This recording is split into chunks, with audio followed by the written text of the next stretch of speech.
в этом аспекте строительства с НИПами, хрипами нужно разобраться. Он противоречит друг другу, где-то накладывается, но согласно нормативной документации мы работаем на том, чего нет.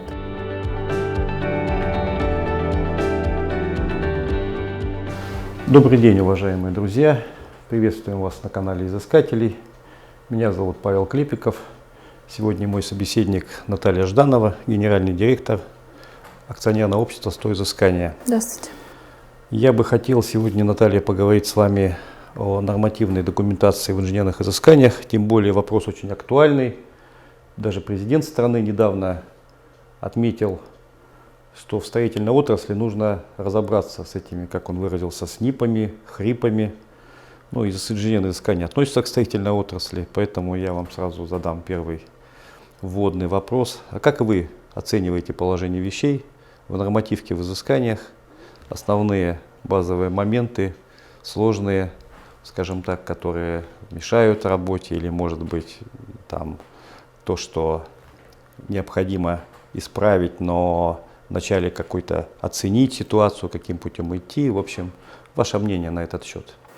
Мягко сказать, положение с нормативной документацией в инженерных изысканиях очень тяжелое. Это просто, если мягко выразиться. Дело в том, что у нас на сегодняшний день такое огромное количество нормативной документации скопилось, можно сказать, как в некой библиотеке. У нас есть постановление правительства Российской Федерации 1521, которое регламентирует документы или части документов обязательного применения. Как, например, наш основной документ, это СП 47-13-330 выпуска 2012 года. То есть в данном постановлении четко прописано, что есть некие разделы этого документа, которые подразумевают обязательность применения для всех изыскателей. Но в то же время у нас есть в наличии СП 47-13-330 уже 2016 выпуска. У нас есть ряд сводов правил по отдельным видам изысканий, которые еще вышли в 20 веке. У нас есть огромное количество ГОСТов, у нас есть ГОСТы Таможенного союза, у нас есть санпины, которые используются при выполнении инженерно-экологических изысканий, у нас есть ГОСТы на выпуск конструкторской документации, что-то обновленное, что-то нет. И когда заключается договор на инженерное изыскание, либо подписывается контракт на выполнение, весь этот массив документации, действующий, недействующий, части полностью записывается в техническое задание к изыскателям.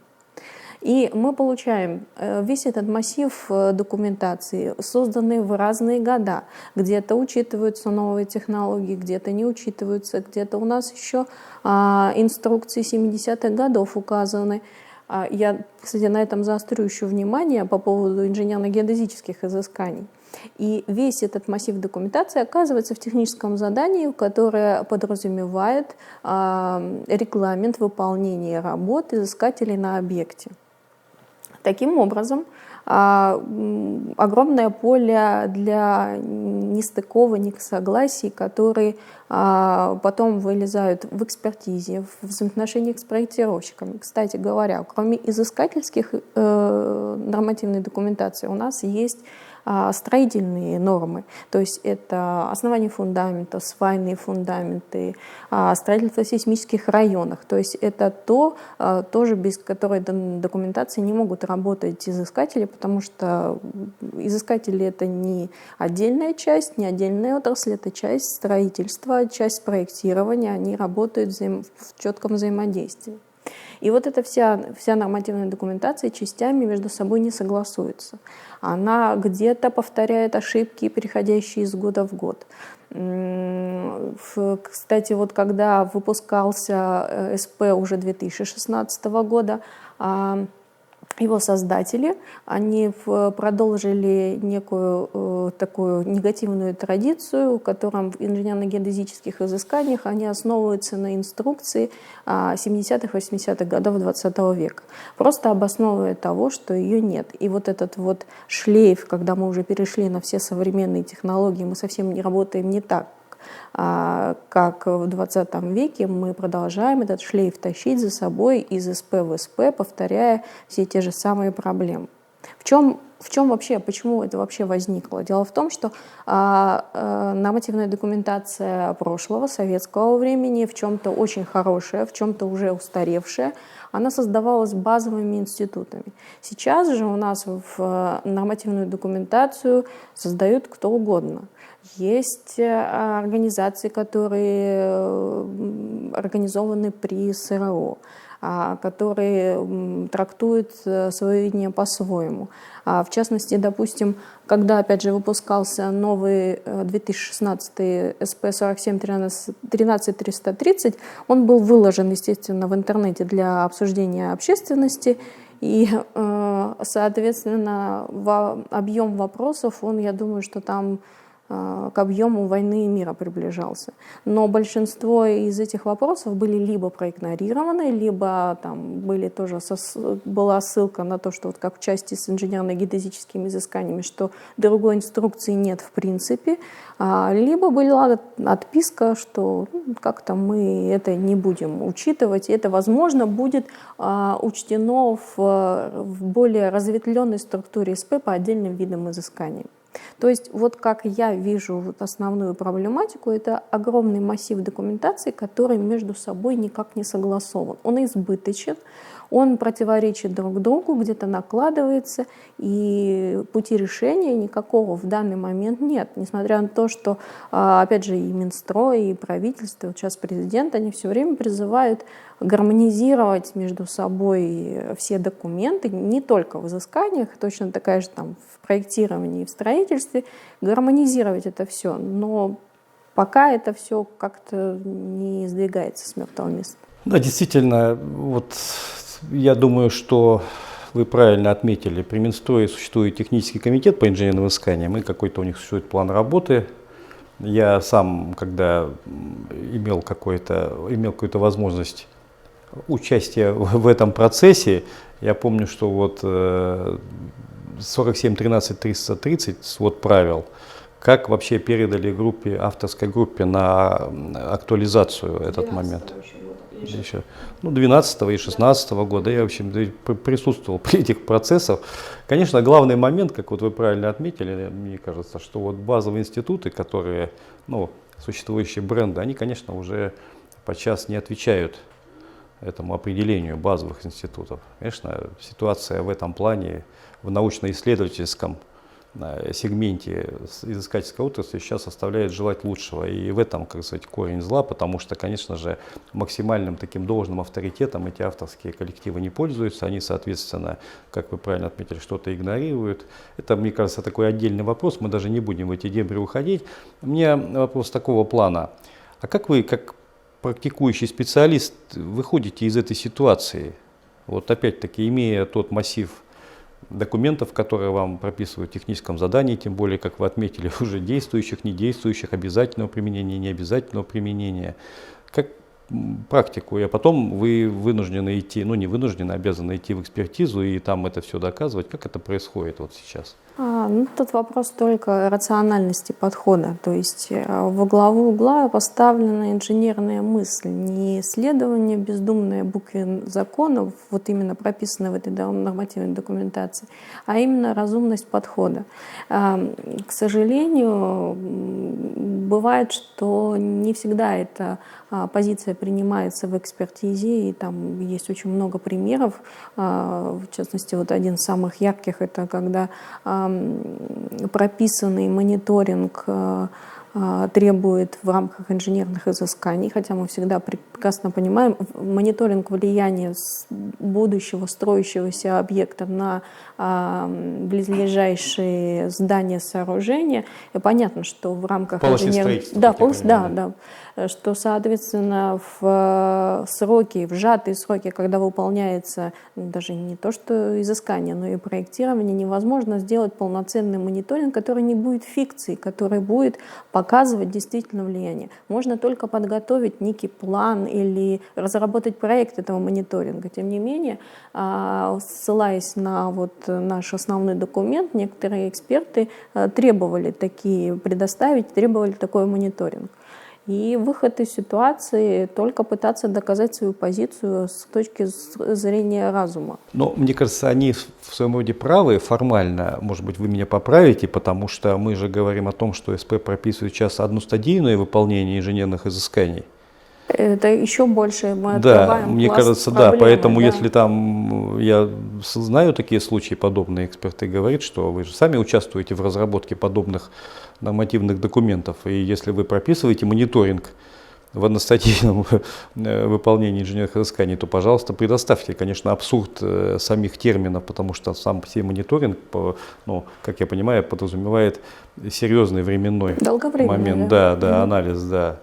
Ну и вот можно сказать, что это такой, притом, ну, если мы уже коснулись темы одностадийности, конечно, изыскатели работают также на стадии рабочей документации, и это неотъемлемый процесс, мне кажется. Но согласно нормативной документации мы работаем на том, чего нет. А как происходит вот этот момент, да, это же действительно полнейший абсурд. Ну, с моей точки зрения, может, вы со мной не согласитесь, полнейший абсурд. То есть заканчивается проект. По сути, исходя из нашего базового основного документа, работа изыскателя должна закончиться. Да? Но все понимают, начинается стадия рабочей документации, и там работают изыскатели подчас еще и больше, чем на проекте. Ну вот дайте характеристику, как это вообще происходит, и как, кстати сказать, оплаты происходят изыскателям в этом процессе.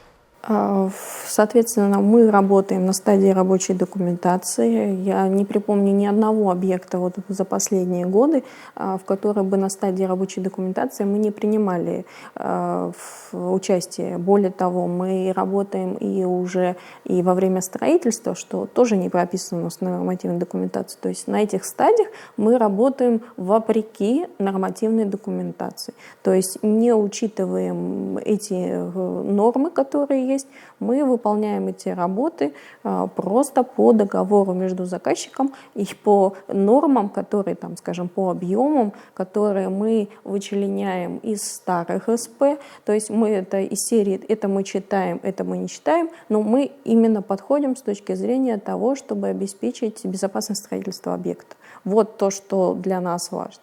Что касается оплаты, это еще больше проблемный вопрос, потому что если на этапе проверки сметы СМР, то есть на строительство объекта, еще затраты на геодезическое сопровождение объекта пропускаются, то геологические изыскания просто вычеркиваются. Они говорят, нет рабочей документации, нет геологии, нет никакого выполнения работ. Поэтому вопрос именно оплаты изыскателей на стадии рабочей документации – это огромная проблема. Огромнейшая проблема, которая пока никак не решается. Ну, она решается взаимоотношением заказчиков, проектировщиков, которые понимают, что им эта работа нужна, они находят какие-то свои возможности, скажем так. Но это абсолютно, можно сказать, неправильный алгоритм. Да, в правовом поле она никак не решена. Если еще касаться, что, как вы сказали, на этапе строительства, это мы говорим, наверное, как об авторском надзоре изыскательском, да, то там еще ситуация смешнее происходит.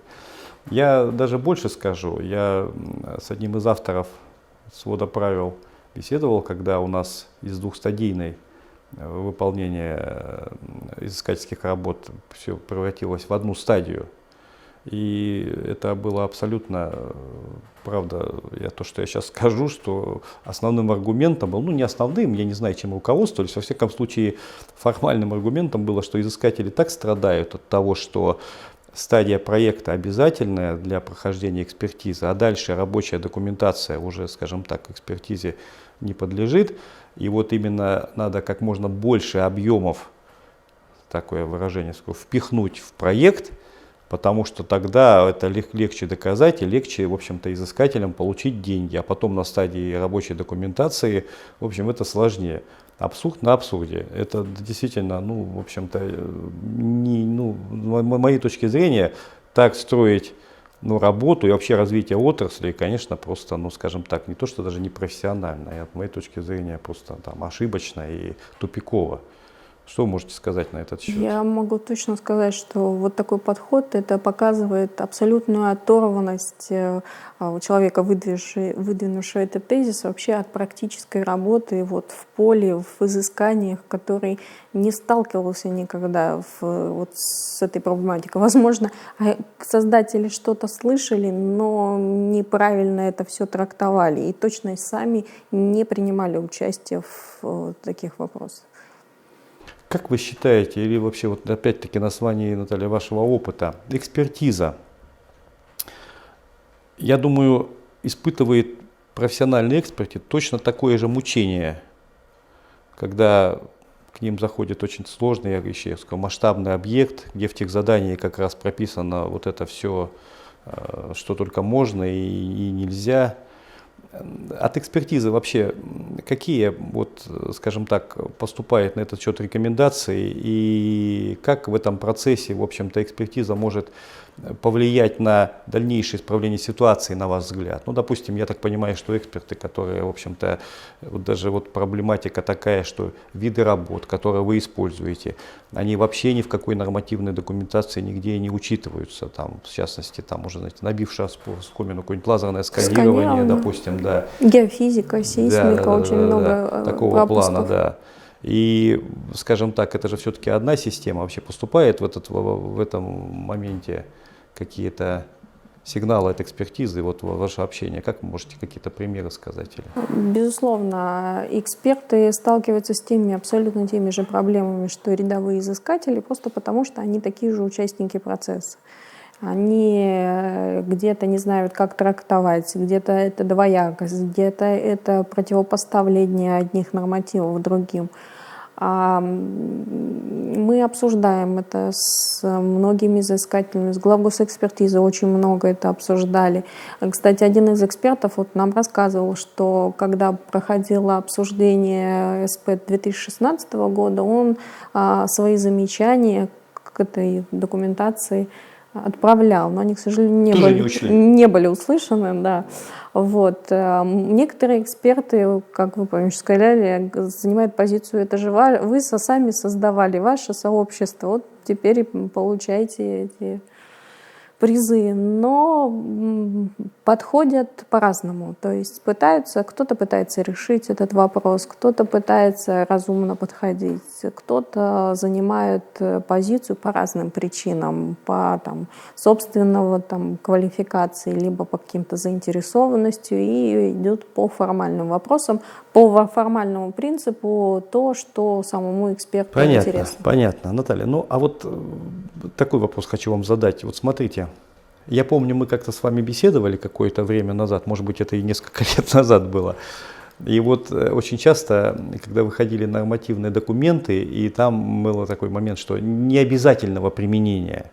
И вы высказывали как раз такой момент, что ну что же это такое, вот они необязательного применения. Насколько я понимаю, вот сейчас вот слушая вас, может быть это и спасение в этой ситуации, что они все необязательного применения, и инженер-изыскатель, который, опять-таки, особенно если мы говорим о том, что работу начинает строить главный изыскатель проекта, и он сам из этого набора документов, которые ему вывалено, сам формирует вот этот вот необходимый ему пасьянс и прописывает тех заданий, или если он участвует, в общем-то, может корректировать тех задания, вот этот, скажем так, необходимый набор документов. Может быть, это и выход из сегодняшней ситуации? Как вообще вот ваше отношение сейчас?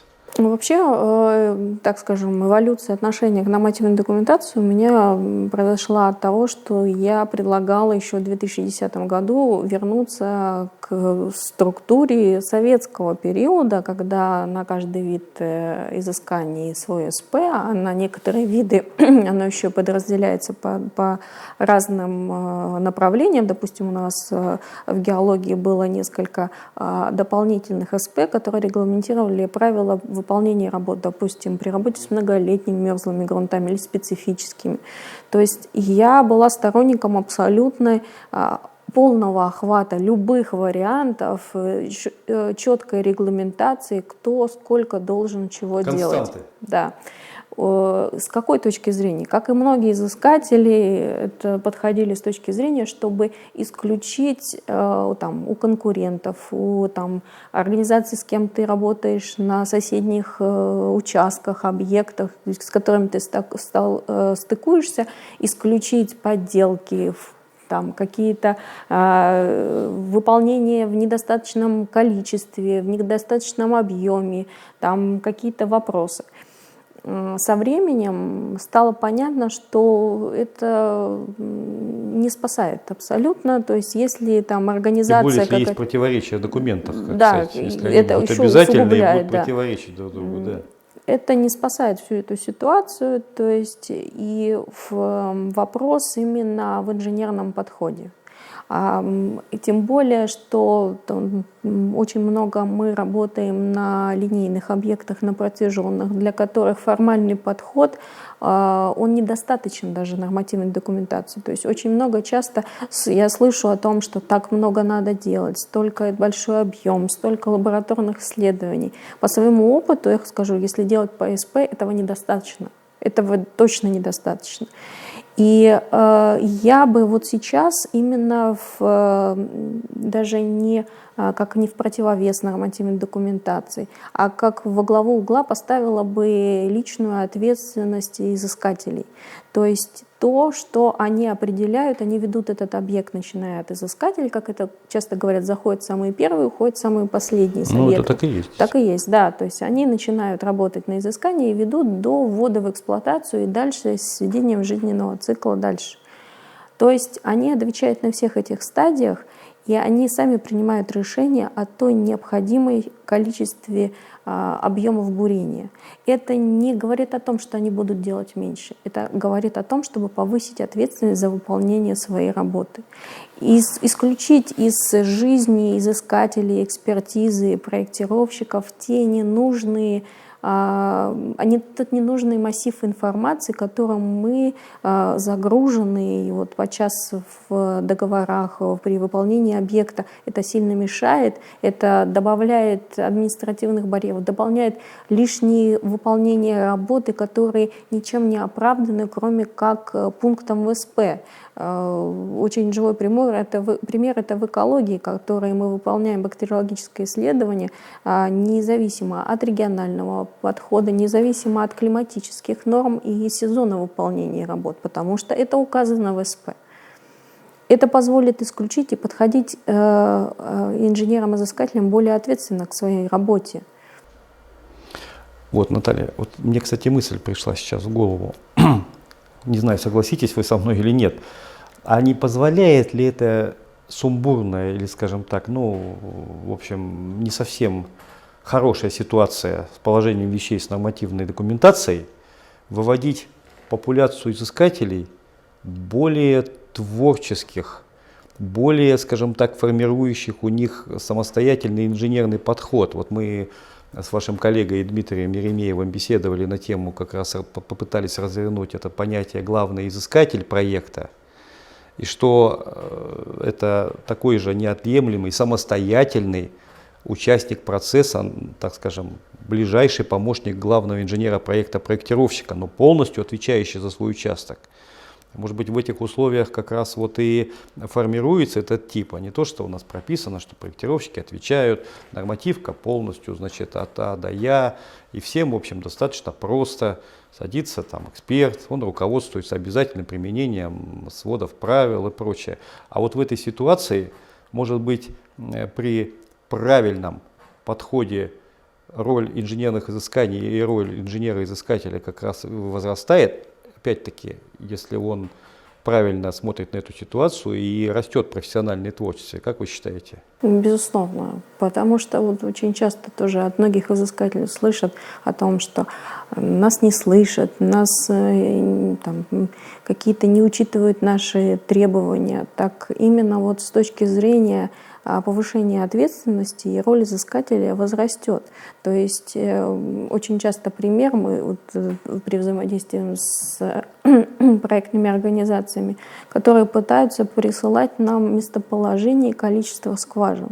И мы, когда вот говорим, это наша прерогатива. Вы должны нам дать исходные данные, дать те проектные решения, мы объем назначим именно тот, который правильный и который мы четко защитим в главгосэкспертизе или в экспертизе любой. Это повышает ответственность самого изыскателя, это перед проектировщиком, перед строителем, перед объектом, перед экспертизой. И это повышает действительно его саму значимость при выполнении на самом объекте. Понятно. Ну, в завершении я что хотел бы сказать? Вот с чего и начал. Президент отметил, что в этом аспекте строительства с НИПами, хрипами нужно разобраться. Мой абсолютно, скажем так, какой-то интуитивный взгляд на эту проблему, что все-таки он имел в виду больше административные барьеры. Я вот тут высказывался уже на этот счет, вот на мой взгляд интуитивный, что там проблема была в том, что сроки строительства очень длительные. Кстати сказать, это в какой-то степени тоже касается нормативной документации, регламентов работы. Я думаю, это колоссальный бич для изыскателей, когда получение разрешений на абсолютно там очевидные вещи растягивается на несколько месяцев. На несколько месяцев, да. А как мы знаем в сегодняшней, в общем-то, реалиях сегодняшнего дня, изыскатели не имеют никакого временного запаса. Они работают с проектировщиками. Сегодня изыскатели начали работать, завтра уже проектировщики уже первые требуют сведения какие-то, чтобы они тоже начали работать. Они-то абсолютно завязаны на данных изыскательских, да. Это вот вопрос главного изыскателя проекта, его функционал, его, в общем-то, уровень. Тут очень важен для того, чтобы запустить вообще всю работу над проектом, скажем так. Но поэтому мне кажется, что больше касается вот этих административных барьеров, этих колоссальных вопросов, особенно там вопрос археологии, если вы там вовремя не подали. Конечно, да, регламенты указывают там и месяц, там, я не выдерживает. Как говорил, во-первых, не выдерживает, во-первых, если мы еще сталкиваемся с не совсем квалифицированной чиновничьей работой, то всегда можно еще на кружочек запустить, там, скажем так. Вот.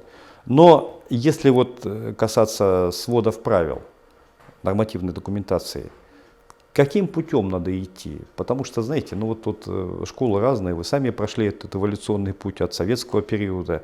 На мой взгляд, ничего нельзя уже войти в воду дважды, это абсолютно, скажем так, невозможно сейчас, потому что на основе институты, которые были, сейчас это уже не те институты, а подавляющего большинства их просто нет. Что нужно делать сейчас? Или, может быть, просто не вредить особо ситуации? Или ничего и при глубоком анализе уже сделать нельзя вообще? Вот что, какие рекомендации вы как практик можете сказать? Я сторонник именно сокращения нормативной документации до необходимого минимума базовых вещей, без которых нельзя. И введение двухстадийности, то, о чем мы говорили, а то и трехстадийности с учетом авторского надзора, и остановки именно на базовых с учетом нормах. обоснования инвестиций, да, еще дополнительно. Которые изыскатели тоже прекрасно работают на всех федеральных объектах, да, во всяком случае как-то обозначить.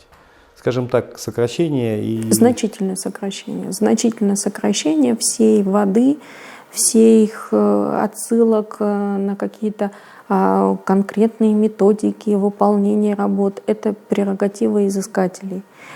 Необходимо оставить необходимый достаточный минимум и основываться на этом. И выполнять, и подходить с точки зрения обеспечения безопасности капитального строительства. Спасибо, Наталья. Мне кажется, достаточно интересная беседа получилась. Опять-таки хочу сказать, что на эту тему можно беседовать очень долго, и примеры приводить, и более конкретные. Но мне кажется, основную суть все-таки мы уловили. И проблема, которая существует сейчас в работе изыскателей в соответствии со сложностями реального положения вещей с нормативной документацией в инженерных изысканиях, мы как-то отметили. Хочется послушать мнение коллег-изыскателей и в дальнейшем, безусловно, вернуться к этому вопросу еще раз. А я вас благодарю. Всего доброго. Спасибо.